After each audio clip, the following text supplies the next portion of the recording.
Bangladesh cricket দলের সাম্প্রতিক performance আমরা যদি একটু অ্যানালাইসিস করি তাহলে খুব সহজে আমরা দেখব যে বাংলাদেশের মেন যে সমস্যা সেই সমস্যাটা হচ্ছে তাদের ব্যাটিং দুর্বলতা। কোনোভাবেই কাউকে ব্যবহার করেই যেন এই ব্যাটিং দুর্বলতা থেকে বাংলাদেশ বের হতে পারছে না।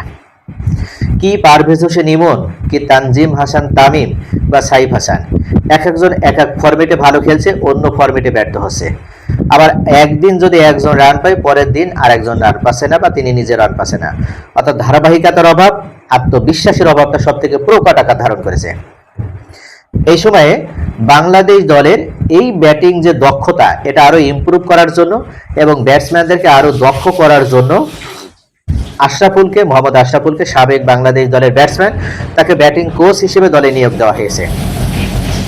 কিন্তু এখানে আনন্দের পরিবর্তে দুঃখ ভারাক্রান্ত হতে হচ্ছে, কেননা আশরাফুলকে নিয়োগ দেওয়া 2 দিন যেতে না যেতেই বাংলাদেশ দলের সহকারী কোচ সালাউদ্দিন তিনি পদত্যাগ করলেন। কিন্তু কি কারণে পদত্যাগ করলেন, কেন তার এই পদত্যাগ? তিনি কি একটু বেশি বাড়াবাড়ি করে ফেললেন না? যারা ক্রিকেট প্রেমী, সেই সকল ক্রিকেট প্রেমী সাধারণ জনগণ, ক্রিকেট প্রেমী ভক্ত যারা রয়েছে তাদের কাছে একটাই প্রশ্ন, যেখানে বাংলাদেশ দলের ব্যাটিং দুর্বলতা এবং ব্যাটিং দুর্বলতা দেখেও সহকারী কোচ সালাউদ্দিন যেখানে বারবার ব্যর্থ হয়েছে তার ব্যাটসম্যানদের প্রকৃত প্রতিভা বা প্রকৃত মেধার মূল্যায়ন করতে বা তাদের ভিতর থেকে যে মেধাটা রয়েছে, সে যে প্রতিভা রয়েছে সেটা বিকশিত করতে, তাদের সেখান থেকে মেধা বের করে নিয়ে আসতে যেখানে বারবার ব্যর্থতার পরিচয় দিয়েছে, সেখানে মোহাম্মদ আশরাফুল তাকে আবার নতুন করে নিয়োগ দেওয়া হয়েছে। এখানে তার রাগান্বিত হওয়ার কারণটা কি? তিনি কেন এই জন্য পদত্যাগ করবেন? তার এই পদত্যাগ করা কোনোভাবেই মানায় না।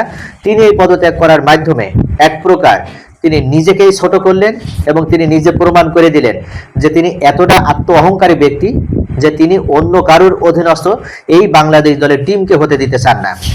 তিনি মনে করেন যে তিনি একাই অল ইন অল, অথচ তার ভিতরে কতটা দক্ষতা, কতটা মেধা, প্রতিভা রয়েছে সেটা তো আমরা এতদিন দেখলাম।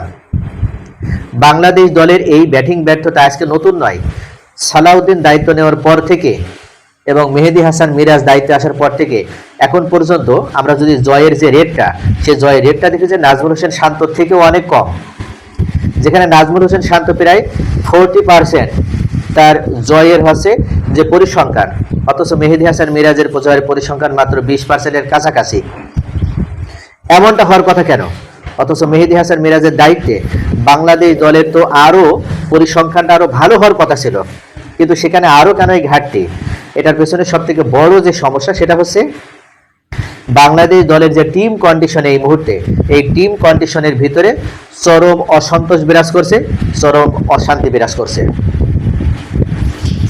সহকারী কোচ সালাউদ্দিনের অধীনে মনে হচ্ছে যে বেশ কিছু ব্যাটসম্যান তারা অসন্তুষ্ট, কিন্তু তারা প্রকাশ্যে এই বক্তব্য তারা এতদিন বলতে পারেনি এবং এখনো তারা বলতে চায় না, কিন্তু ভিতরে ভিতরে তারা সালাউদ্দিনের বিরুদ্ধে তারা অসন্তুষ্ট এবং তারা কোনোভাবে সালাউদ্দিনের কোচিংয়ে তারা সন্তুষ্ট নয়।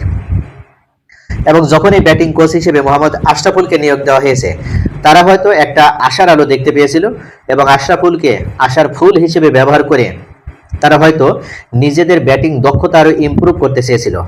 কিন্তু সেখানেই বাদ সাধলো এই সালাউদ্দিন। তিনি চান যে আশরাফুলকে যেন কোনোভাবে ব্যাটিং কোচিং হিসেবে বা ব্যাটিং কোচ হিসেবে দায়িত্ব না নেওয়া হয়।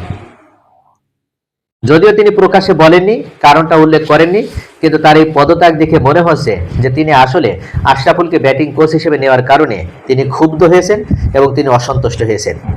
তিনি চাননি যে আশরাফুলকে ব্যাটিং কোচ হিসেবে নিয়োগ দেওয়া হোক। তো প্রিয় দর্শক, বাংলাদেশ দলের ব্যাটিং দক্ষতা ইমপ্রুভ করার জন্য আশরাফুলকে নিয়োগ দিয়ে বাংলাদেশ ক্রিকেট বোর্ড অর্থাৎ বিসিবি যে সঠিক কাজ করেছে এটা কি আপনারা মনে করেন, নাকি ভুল কাজ করেছে? আপনাদের মূল্যবান মতামত কমেন্টে জানাতে ভুলবেন না। সকলে ভালো থাকুন।